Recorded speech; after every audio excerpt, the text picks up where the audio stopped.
This is the process shot. I'm Michael. I'm stuck in a movie theater, and I've just seen Detour, a crime drama from 1945, directed by Edgar Ulmer. The story is told in flashbacks as Al Roberts, a nightclub pianist, recounts his journey hitchhiking from New York to Hollywood to follow after his girlfriend. He takes up a ride from a pill-popping bookie who treats him well, but unexpectedly dies while Al is at the wheel.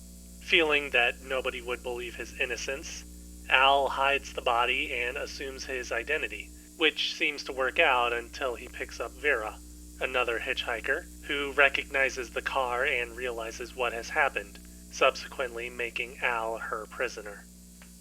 The first thing to say about this movie is that it feels physically gritty, story content aside. The characters look dirty and sweaty, the locations are just as grimy, and overall it feels less like a movie shot in, near, or around what people see as Hollywood, and more like something shot in the parts of the city that you don't usually want to see. The dirtiness extends to the actions and mannerisms of the characters as well, with none of the main cast coming out of the film any cleaner than when they went in at the start. It's clear that morality is not a factor in any decision made in the film, and so the movie becomes less about the story and more of a character study, examining what it's like for somebody with something to lose to be at the mercy of somebody with nothing to lose. The on-screen relationship between Al and Vera is the bulk of the film, and likely one of the most toxic in film history, or at least within film noir. From their first scene together, the stage is set for how their interactions will proceed, and it only goes downhill from there.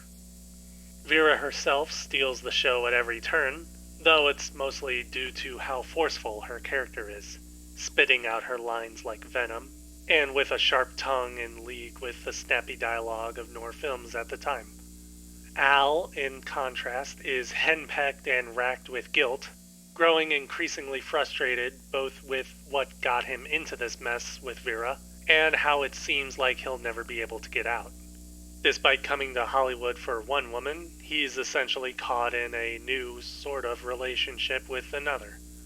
Overall, the film's story is relatively simple and straightforward, but its depth comes from how Al and Vera handles its events and each other. The film's cinematography is also another highlight, taking an inventive and expressionistic approach to visualizing the story. For example, with the story being presented in flashback and framed with Al at a diner thinking about his fate, as we shift to his internal monologue, the lighting of the film changes to highlight this, casting a shadow on everything but Al. The rest of the film varies when it comes to this sort of creativity, but there is still definitely a spirit at play in the film's editing, taking up expressionistic or creative timing when the visuals take a break. Overall, Detour is a hell of a ride, suspenseful and sharply written. There's not too much to say about the film, partially because it's short, reaching just over an hour in length, but also because there isn't too much to the movie in general. The heart of it all lies in our two leads, with Al's loss of control and Vera's rise in power over him, and how events within and out of their direct control lead them down a dark path into some sort of hell. Detour. Edgar Ulmer, 1945. 4 stars. I definitely recommend seeing it. Anyways, that's it for the review.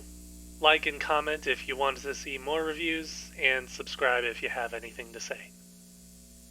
Wait, I got that backwards. Oh well.